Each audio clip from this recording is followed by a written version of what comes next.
네, 만나 뵙게 돼서 반갑습니다. 이번 시간에는 2023년 지방 7급 지방자치론 해설을 진행하도록 하겠습니다. 네, 해설의 순서는 총평, 그 다음에 내용, 문제 해설, 그 다음에 마지막 내년 시험에서는 어떻게 대비해야 될지에 대해서 이렇게 말씀을 해드리도록 하겠습니다. 일단 총평은 제가 봤을 때는 조금 문제가 작년 지방 7급 지자론 문제보다는 조금 어려웠다라는 생각이 들었어요. 근데 뭐 저랑 다른 생각을 하실 분도 있을 겁니다. 좀 비슷한 거 아니냐 이렇게 생각할 수 있는데 저는 왜 어렵다고 느꼈냐 하면은 문제가 전반적으로 막 엄청 어렵고 그런 거 아니었어요. 근데 일부 한 세네 문제에 법이 조금 지엽적으로 출제가 되었어요. 그래서 법이 잘 언급되지 않는 법조문들까지 이렇게 좀 많이 추가를 해가지고 문제를 출제하다 보니까 그런 부분에서 여러분들이 좀 문제 풀기가 조금 까다로웠다라는 생각이 듭니다. 그런데 이제 후기를 들어보면은 제가 이번 지자론 법령 특강을 따로 진행을 했었거든요. 그래서 2시간에 나눠 걸쳐가지고 이제 지자론과 관련된 법들 쭉 모아서 법조문을 이제 다 정리를 했어요. 근데 거기에서 거의 다 걸렸어요. 물론 거기에서 걸린 지문들 중에서 일부는 제가 뭐 강조해 드린 지문은 아니었어요. 왜냐하면은 출제가 되지 않았던 지문이다 보니까 넣어놓고 그냥 쭉 읽어보고 넘어갔는데 그런 지문들에서 굉장히 많이 걸렸어요. 이번 시험에. 그래서 법령 특강 자료를 끝까지 붙들고 계신 분들은 점수가 꽤 나온 것 같더라고요. 뭐 그런 게 조금 특징적이었고 앞으로도 아마 지자로는 법이 중요할 것 같습니다. 계속 구체적인 법조문을 아주 많이 물어볼 수밖에 없는 환경이다. 이렇게 말씀드릴 수 있을 것 같습니다. 그럼 왜 그런 환경이냐? 문제를 한번 싹 다 풀어보고 마지막에 다시 한번 말씀드릴게요. 그 내용은. 그래서 아마 법조문이 좀 까다로운 분들은 오히려 행정학보다 점수가 좀 안 나오는 것 같더라고요. 뭐 행정학은 뭐 95점 쳐도 지방자치로는 90점 받고 이런 분들이 좀 계세요.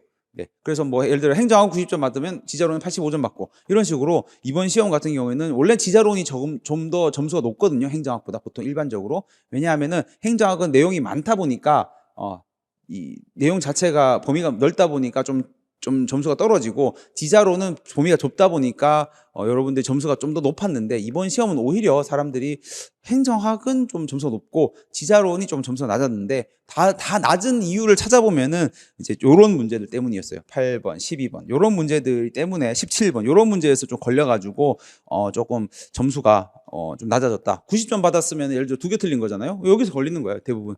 여기서 많이 걸렸더라고요. 그래서 요 문제들이 다 특징이 뭐냐? 8번, 12번, 17번 모두 이 세 개의 문제의 다 특징은 역시 다 법조문이었다. 네, 법조문이었고요. 그 다음에 법조문을 많이 출제하다 보니까 작년보다 길어졌어요, 지문이. 네, 지문이 좀 많이 길어졌어요. 그러다 보니까 지문이 길어져서 이 페이지가 좀 많아졌죠. 문제지가 좀 지문 길이가 늘어나다 보니까 문제 자체가 늘어났고, 그다음 그렇다 보면 뭡니까? 시험장에서는 사실 문제 길이 늘어나는 것도 부담이에요. 왜냐하면 읽는데 시간이 걸리거든요. 그래서 지자론이 작년보다 조금 어려운 거 아니냐 이런 생각이 들었습니다. 그래서 작년보다 점수 받기는 한 문제, 2문제 정도 더 받기 어려운 정도의 시험이었던 것 같습니다. 그래서 그 정도로 말씀을 드릴 수 있을 것 같고요. 기본적인 출제의 어떤 기조, 작년과의 출제 기조에서는 크게 달라지지 않았어요. 법령 물어보고 일부 이론 물어보고 이런 식으로 잘 조합을 해가지고 출제를 했기 때문에 기본적인 어떤 기존의 그 지방자치론의 문제 출제 경향성, 기조와는 큰 차이는 없고 그냥 좀 법을 좀 더 꼼꼼하게 좀 지엽적으로 물어본 부분이 조금 더 특징적이었고 그게 조금 어렵게 느껴졌을 것이다. 이렇게 정도 정리를 해드릴 수 있을 것 같습니다. 그래서 한번 1번 문제부터 한번 해설을 해보도록 할게요. 크게 어려운 내용은 별로 없어요. 사실. 그리고 지자로는 아시다시피 제가 해설을 한다고 해서 해설이 되는 게 아니야.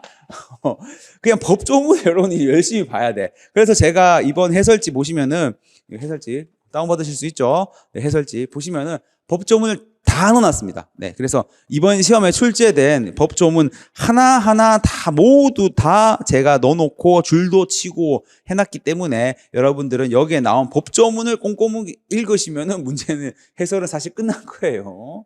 네, 그래서 1번 문제 간략하게 그래서 해설하겠습니다. 가서 보시면은 주민자치와 단체자치를 구분하는 문제였고 주민자치는 구분하지 않았고요. 3번 지문에 단체자치는 구분을 하죠. 네, 요거에 대한 개념을 묻는 문제였고 어려운 문제가 아니었습니다. 제 지자론 내용 정리, 날짜별로 정리된 내용 정리에 가서 보시면은 여기에도 나와 있었죠, 이미. 네, 이렇게 비구분한다, 구분한다. 요 파트 여기죠. 요거 물어본 문제죠. 요거를 물어본 문제였다라고 보시면 될 것 같습니다. 그래서 어려운 건 없었고요. 지방정부의 계층에 대한 설명으로 옳지 않은 것은 네, 계층이 하나면 단층제, 계층이 두 개면 중층제 이렇게 불렀죠. 그래서 단층제는 한 개밖에 없으니까 업무 책임이 뭐 행정 책임이 명확하다. 뭐 그다음 하나밖에 없으니까 뭐 중간에 의사소통되는 통로가 적어서 뭐 지연을 줄일 수가 있고요. 그다음 중층제 같은 경우에는 네. 단층제에 비해 지방정부 간 수직적 분업에 불리하다라고 되어 있는데 중층제는 두 개가 있었죠. 네, 그래서 광역과 기초 두 개가 있기 때문에 아래 위 기초와 강력 간 행정 기능을 분담해요. 이게 수직적 분담이라고 보시면 돼요.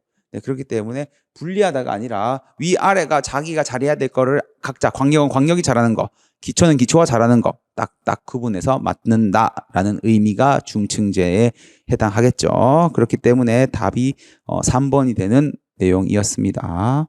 4번 같은 경우에는 단층제에 비해 의사소통 내용에 왜곡이 발생하기 쉽다. 하나 더 통로가 있기 때문에 중층제가 이런 일이 발생할 수 있는 겁니다. 그래서 의사소통이 길어진다. 이런 거 중층제에서 단점으로 우리가 정리를 했었습니다. 네. 그래서 뭐 어려운 내용은 아니었고요.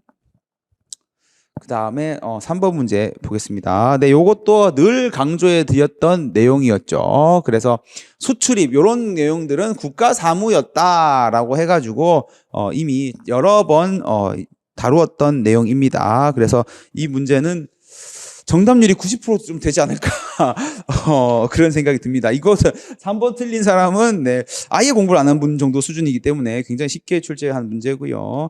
4번 문제 보겠습니다. 4번 문제 지방자치단체의 권한에 대한 설명으로 옳지 않은 것은 요 문제도 특별히 어려운 문제는 아니었습니다. 이런 거 출석 답변하게 할 수 있다. 이런 것들 이미 출제가 된 지문이고요. 2번 지문 가서 보시면은 의결사항 외에 조례를 정하는 바에 따라 의결될 사항은 따로 정할 수 있다. 예, 법조문에 나와 있는 지방자치법에 나와 있는 내용인데 요거는 자주 출제된 지문은 아니지만은 좀 그럴 것 같죠. 당연히 그럴 것 같고 그다음에 3번 지문 가서 보시면은 지방자치단체장이 조례를 정하는 거 아니라고 네, 규칙이죠. 규칙. 이거는 뭐 엄청나게 많이 언급이 되었던 법조문이고 여러 번 강조했던 법조문이기 때문에 이거를 몰라서 틀린다라면은 뭐 사실 이것도 좀 문제가 있는 거죠. 그래서 이것도 어렵지 않게 푸셨을 것 같고요. 그 다음에 5번 문제. 5번 문제도 네, 강조해 드렸던 내용이었죠. 네. 지방의회 의원이 퇴직하거나 직을 상실하는 경우가 아닌 것은 네.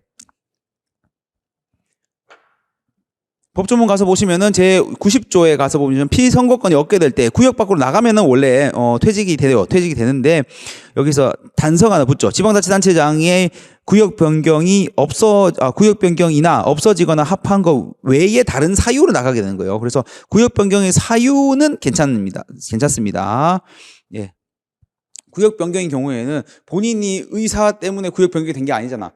그러니까 이런 것 가지고 지방의원이 퇴직하고 직을 상실하면 안 되겠죠. 그래서 이런 경우에는 괜찮다. 그래서 답은 1번. 이런 경우에 퇴직되는 사유가 아니고요. 나머지 보시면은 징계됐어요. 징계에 따라 제명됐으니까 지급 끝났죠. 빠이빠이. 그 다음에 소민 소환에 의해서 빠이빠이. 네, 취임 임직 겸직 금지. 네, 빠이빠이 이렇다는 겁니다. 네, 이렇게 봐주시면 될 것 같고요. 6번 문제 보겠습니다.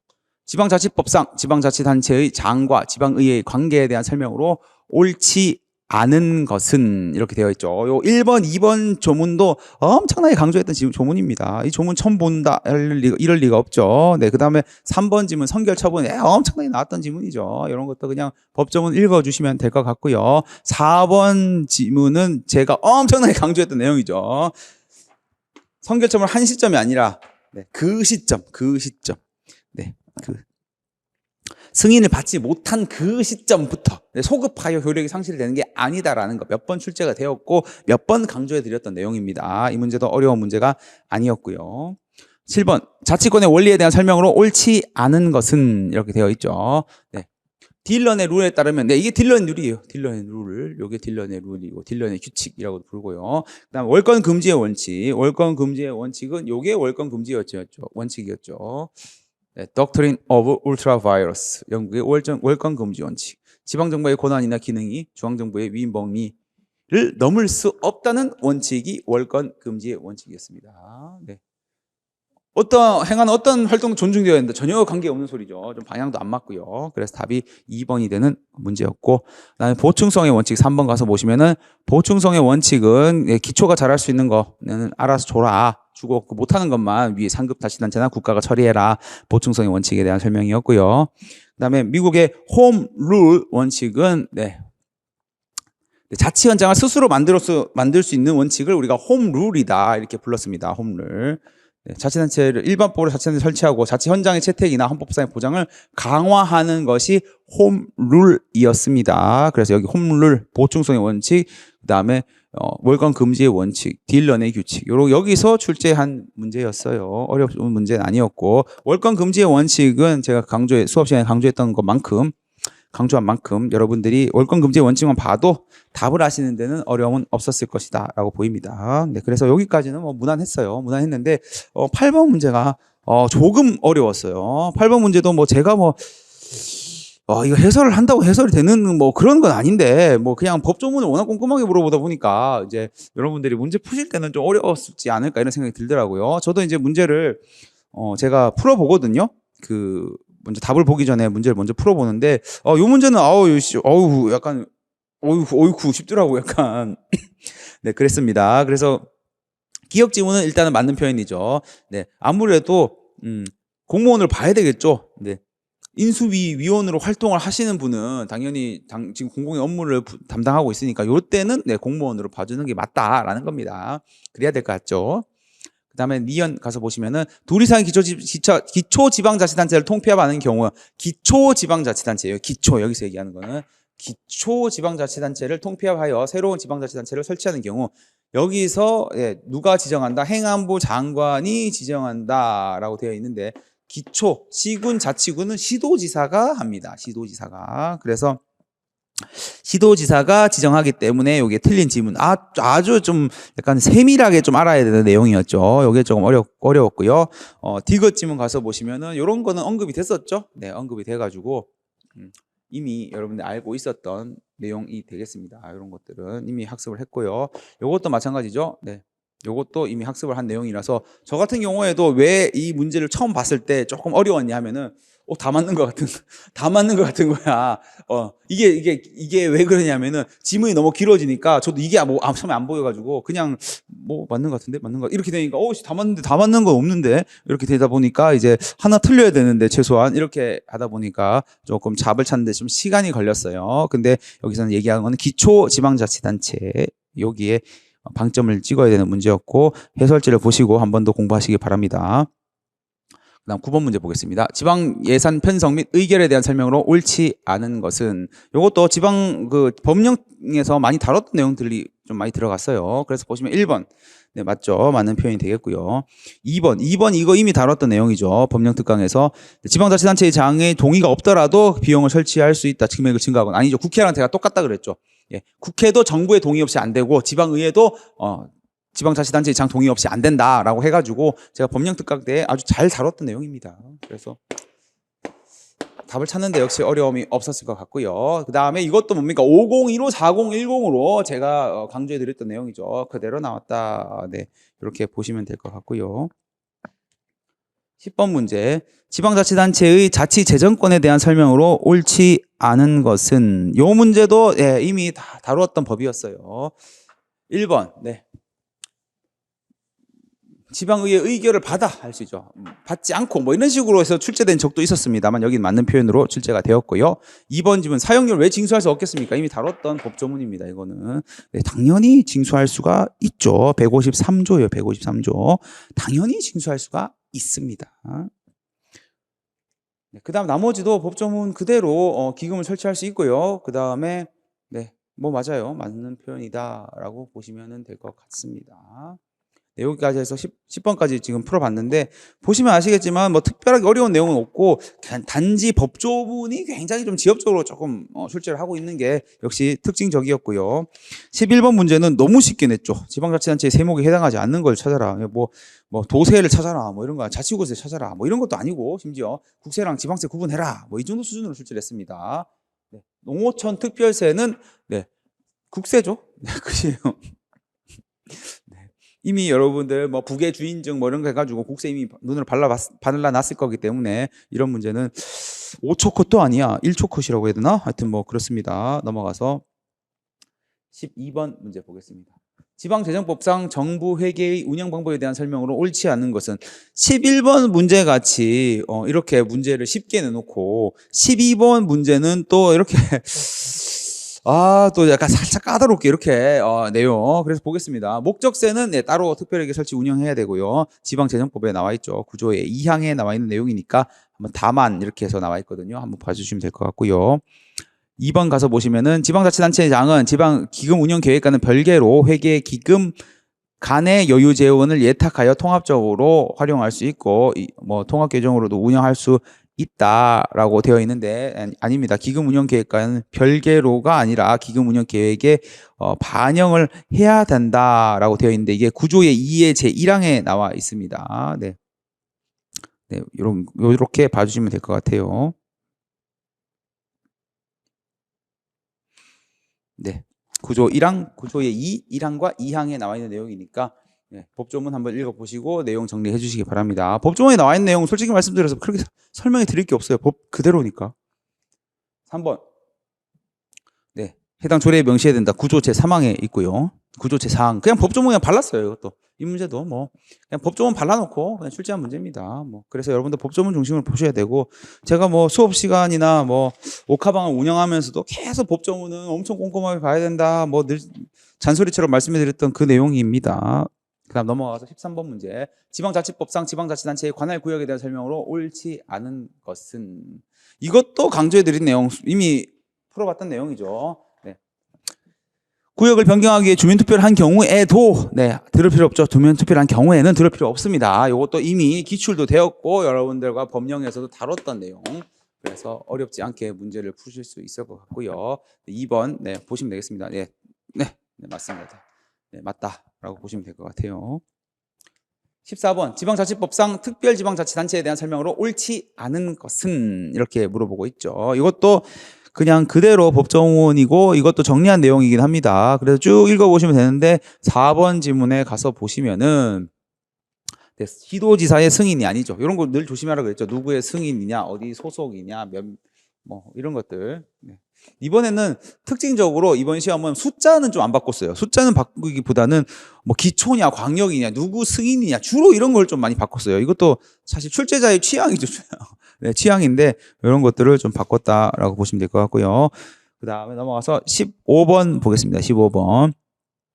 법령상 주민이 지방자치단체에 요구할 수 있는 권리에 대한 설명으로 옳은 것은 이렇게 물어보고 있죠. 그러면 옳은 것이 한 개 있고 옳지 않은 것이 3개가 있으니까 뭐가 틀렸는지 조금 꼼꼼히 봐야 되는 문제다 이렇게 보이죠. 그래서 1번 보니까 이거 딱 숫자 바꿨네요. 딱 한 번 숫자 바꾸면 그거네요. 네, 시도는 뭡니까 321호였죠. 300명이죠. 300명 바꿨고요. 네. 그래도 좀 약간 순하게 바꿨죠. 이 정도면은 굉장히 순하게 바꾼 수준이고 그 다음에 2번 이런 사항은 안 된다고 얘기했죠. 안 된다. 여기 대상. 딱 전형적으로 출제되는 내용들로 바꿨어요. 이것도. 3번 가서 보시면은 요거는 주무부 장관을 상대로 누구를 상대로? 주무부 장관이 아니죠. 해당 자치단체장이죠. 그래서 해당 자치단체의 장을 대상으로 상대로 합니다. 그래서 답이 4번이죠. 답이 4번이 되는 그런 문제였다라고 보시면 될 것 같아요. 어려운 문제는 아니었고 16번 문제 가보겠습니다. 신중앙집권화와 신지방분권화와 관련된 내용을 물어본 문제였고 이것도 여러분들이 뭐 크게 어렵게 푸신 내용은 아니라고 보입니다. 신중앙집권화와 신지방분권화. 그럼 신중앙집권과 신지방분권이 뭐냐? 중앙집권은 이때를 얘기하는 거고요. 절대군주. 신중앙집권은 행정국가, 요 시기를 이야기합니다. 이거 지자론 자료에 나와 있는 내용이죠. 그렇기 때문에 신중앙 집권이 훨씬 더 강압적 관계는 아니다라는 게 1번 지문에 대한 내용이고요. 그 다음에 신지방 분권도 마찬가지예요. 근대 입법국가 정부로부터 이렇게 절대 군주로부터 독립 이런 걸 좀 강조했다라고 보면은 여기는 좀 협력하는 관계, 협력적 관계를 모색하는 요런 쪽이 이 신지방분권이다. 네, 이렇게 되어 있습니다. 그래서 절대 소극적 분권이 아닌 상대가 적극적 분권의 특징을 지닌다. 맞는 표현으로 보시면 될 것 같고요. 그 다음에 세계화. 네, 세계화는 신지방 분권의 하나의 그 촉진 요인이 되었었죠. 그래서 뭐 브라질 유엔의 브라질 리우 선언, 뭐 그다음 국제화로 경쟁 환경 조성 이런 것들이 신지방 분권화를 촉진했다라고 보시면 될 것 같아요. 맞는 표현으로 봐주시면 될 것 같습니다. 네, 그 다음에 신연방주의, 뉴 페더럴리즘 뭐 이렇게 되어 있죠. 그래서 뉴 페더럴리즘 같은 경우에 신연방주의는 뭡니까? 연방 개입을 약화시키고 주정부의 권한과 기능을 강화하는 흐름이라고 우리가 배웠습니다. 그렇기 때문에 이것도 신지방 분권의 흐름입니다. 신지방 분권의 흐름이고요. 그다음 프랑스 꼬민 데파르트망 및 레지옹의 권리에 관한 법도 신지방 분권에 관한 흐름이다라고 보시면 되겠어요. 요거는 해설지를 좀 참고하셔가지고 봐주시면 될 것 같습니다. 그래서 요거 4번이 틀린 지문이다. 뭐 꼬미운 뭐 이건 몰라도 하더라도 신연방주의 뉴 페더럴리즘만 알아도 여러분들 이게 틀렸다는 것 자체는 그게 어렵게 찾지는 않았을 것 같아요. 그래서 답은 4번이 되는 문제였고요. 17번 보겠습니다. 17번 문제가 뭐 엄청나게 어렵고 뭐 이런 건 아닌데 조금 꼬아놨어요. 이것도. 네, 꼬아놨는데 숫자로 꼬진 않았고, 네, 이것도 그냥, 그 내용들 기본적으로 알아야 될 뭐 누가 하냐 뭐 이런 거 중심으로 좀 꼬았던 그런 문제가 되겠습니다. 그래서 한번 보면은 일단 행정협의조정위원회와 지방협력회의 이 두 가지를 이렇게 함께 합쳐가지고 이렇게 출제를 했어요. 네, 이렇게 출제를 했는데 보시면은 1번 지역 간 균형 발전 또는 지방자치단체 재정 및 세제에 영향을 미치는 국가 정책에 관한 사항을 심의하기 위해 행정협의조정위원회를 둔다라고 되어 있는데 이런 걸 심의하기 위해서 중앙지방협력회의를 두는 거예요. 네, 그래서 요거는 틀린 지문이 되겠고요. 행정협의조정위원회 2번 지문 가서 보시면 위원장은 네, 국무총리가 위촉하도록 되어 있습니다. 네, 그래서 틀렸다라고 보시면 될 것 같아요. 네, 이렇게 봐주시면 되겠고요. 그 다음에 3번 가서 보시면은, 네, 요것도 제가 설명해 드린 내용이죠. 전국적 협의체 대표자는 중앙지방협력회의 구성원이 된다. 네, 맞습니다. 맞고요. 그 다음에 4번 지문이 이렇게 할 수 있어요. 제가 이거 설명했어요. 법령특강 때 설명했는데 뭐 이게 지방지원단 요거를 바꾼다고까지 설명 안 드리긴 했어. 내가 솔직히 그냥 이거는 이 조문을 읽어가서 같이 보긴 했어요. 같이 봐가지고 네. 중앙지방협력회의 중앙지원단을 둔다 이런 조문을 제가 같이 이렇게 본 기억이 나는데 이거를 지방지원단으로 바꿔가지고 오답으로 할지는 생각 못했습니다. 네, 아무튼 뭐 그래요. 네, 아무튼 그렇게 해서 어쨌든 틀린 지문은 맞으니까 네, 뭐 할 말은 없는데 뭐 그렇습니다. 네, 그렇고요. 네, 통과. 네.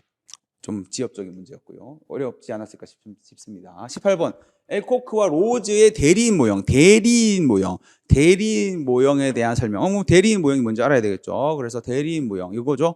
엘코크, 로즈의 모형에서 얘기하는 이 대리자 모형은 지방은 중앙의 단순한 대리자에 불과하다라고 얘기하는 것이 대리인, 단순한 대리자라는 거는 지방이 중앙에 의존하는 관계다라는 느낌이죠. 그래서 포괄 권위원과도 관련이 있었던 이런 모형이에요. 그렇기 때문에 의존하는 관계와 관련된 설명 찾으면 됩니다. 이 뭐였죠? 기업과 리얼을 찾아주시면 되는 그런 문제였습니다. 누가 봐도 니언도 이것은 의존하는 그런 관계는 아니에요. 그래서 답이 2번이 되는 뭐 어렵지 않은 그런 문제였고요. 넘어가서 19번 문제 보겠습니다. 19번 문제. 지방자치법상 네.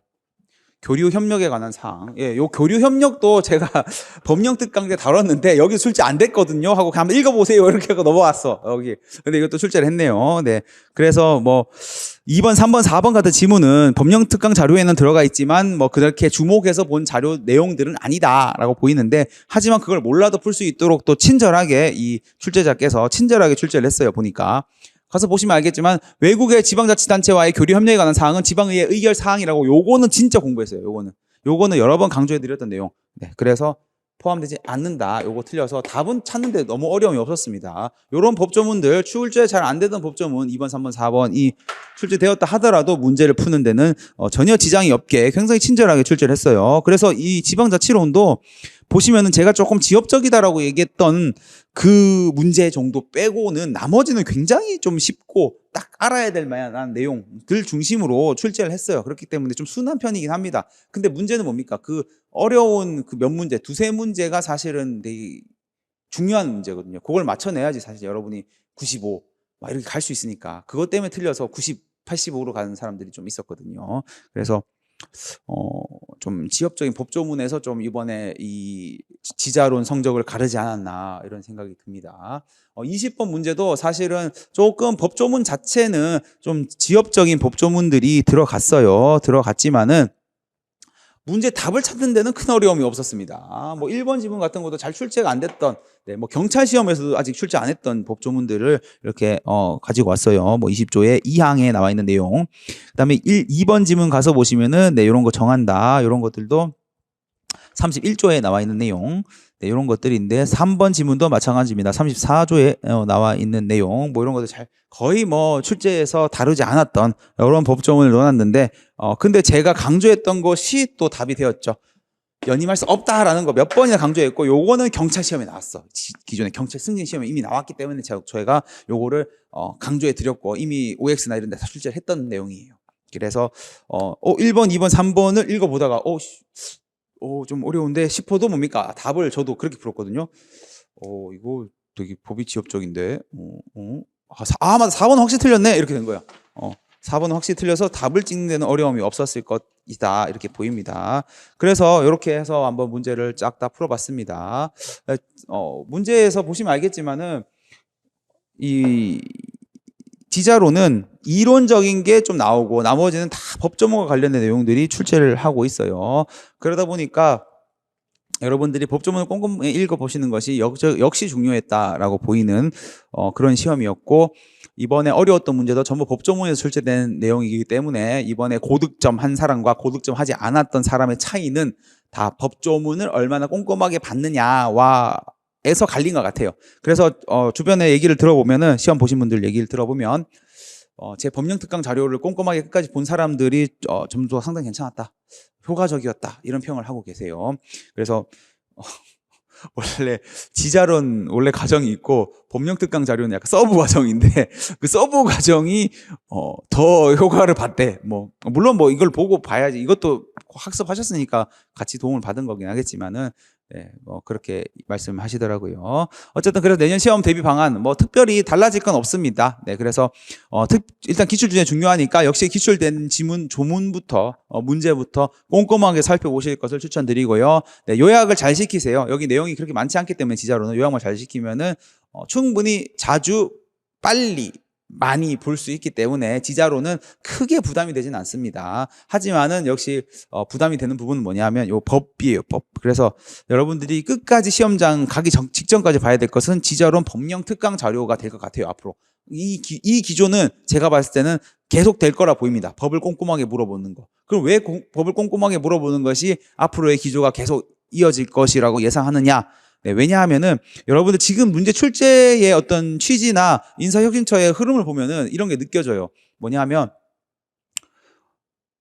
실무자를 뽑는 거란 말이에요. 여러분은 일을 할 사람들이에요. 합격해서. 그럼 일을 할 사람들에게 필요한 능력을 묻고 싶은 거예요. 시험장에서. 시험을 출제하는 사람 입장에서는. 그러면 일하는 사람 입장에서 일하는 사람을 뽑는 입장에서 봤을 때는 학문적인 이론이 주민자치, 단체자치 이 이론을 많이 하는 게 중요하겠습니까? 그것도 기본적인 건 알아야 되겠지만 그 법을 꼼꼼하게 알아가지고 우리 지방자치법과 관련된 내용들을 샅샅이 잘 알고 있어서 기본적으로 지방자치가 어떤 식으로 돌아가고 있는지를 아는 사람이 더 필요한 존재겠어요. 당연히 후자입니다. 당연히. 이론적인 걸 어려운 이론을 많이 아는 거는 학자들 분들의 영역이에요, 사실. 그래서 이 실무자 영역은 아니고, 어려운 내용이 보통 일단 기본적인 지방자치로 이론은 어느 정도는 알고 있고, 기본 소양이니까 그 정도는. 지방자치론을 이제 시험을 보는 사람 입장에서의 기본 소양. 그래서 문제 어렵게 안 나오죠. 이론들, 기본적인 이론은 알고, 그 다음에 법을 꼼꼼하게 좀 확인했으면 좋겠다라는, 그래서 출제자 입장에서는 법조문 많이 읽어보고 오세요라고 얘기하는 지금 느낌이 굉장히 많이 드는 문제예요. 그래서 법령 특강 자료를 활용하시면은 그건 막 계속 반복해서 보세요. 그냥 법령 특강 자료에서 거의 빠지지 않고 거의 시험에서 출제를 하고 있으니까 그거 자료만 열심히 보시면은 제가 봤을 때는 특별히 요 정도 지금 요 흐름, 이번 올해 시험의 지방자치론 정도의 흐름에서 점수 90 이상 때리는 데는 큰 지장은 없다. 90, 95 충분히 나올 수 있고 100점까지도 가능하다. 이렇게 공부하시면 그렇게 보입니다. 그래서 너무 걱정하실 필요는 없을 것 같아요. 지방자치론 자체는 양도 많지 않고, 그리고 여러분 공부했던 행정학 내용과도 겹치고, 그렇기 때문에 여러분의 공부 부담이 적습니다. 그래서 저는 늘 그 지방자치론 공부를 할 때 언제부터 공부하면 되냐라고 말씀드릴 때, 지방직 9급 시험 끝나고, 지방직 9급 시험 끝나고 나서부터 시작하셔도 늦지 않습니다. 이렇게 말씀을 드려요. 그래서 그때는 사실 늦지 않습니다가 사실 아니고 빠릅니다라고 해도 돼요. 한 8월부터 시작해도 사실 안 늦어. 사실 제가 봤을 때는 8월쯤부터 시작해도 뭐 극복 가능해요. 8월에서 8, 90 이렇게 하고 공부해도 들어가도 지방자치로는 특별히 문제가 안 됩니다. 왜 이렇게 자신 있게 말씀드릴 수 있냐 하면은, 일단 여러분이 행정학에서 지자론과 관련된 내용들을 거의 많은 부분 80% 정도는 공부하기 때문에 행정학을 제대로 공부한 사람이라면 지자론에서 뭐 특별히 추가로 공부한 내용들이 없고요. 두 번째, 법령이 중요하다라고 말씀드렸는데, 법 같은 경우에는 직전에 많이 봐야 돼요. 무조건. 이게 좀 단순 암기가 많아가지고 직전에 많이 봐야 되기 때문에, 이전에 막 6개월, 1년 전에 많이 보기보다는 직전에 많이 쫙 열심히 보면은 충분히 극복이 가능한 영역입니다. 그래서 지자로는 너무 부담을 가지실 필요는 없을 것 같아요. 학습하실 때. 그래서 내년을 준비하시는 분들께도 제가 내년에 가이드를 아주 싹 잘해드릴 거니까, 올해도 가이드 어떻게 공부하라 다 커리큘럼 다 짜드렸어요. 짜드리고 옥하방 운영했습니다. 오픈 카톡방 운영해서 연습 계속 시켜드렸고, 그 다음에 다 강의 자료도 제가 제 책 싸잖아요. 아시잖아요. 제 책 싸요. 제 책은 다른 분들보다 훨씬 쌉니다. 그래서 싼 가격에 탁탁탁탁 볼만한 것만 탁 내용만 탁 정리해 놨으니까 이제 걱정하지 마시고 여러분들 잘 따라오시면은 될 것 같습니다. 네, 이렇게 말씀드릴 수 있을 것 같아요. 그래서 오늘 해설 강의 여기까지 진행하고, 또 지자로는 또 우리 또 본강에서 또 재밌게 즐겁게 뵙도록 하겠습니다. 고생 많으셨고요. 또 다음 강의에서 뵙도록 하겠습니다. 감사합니다.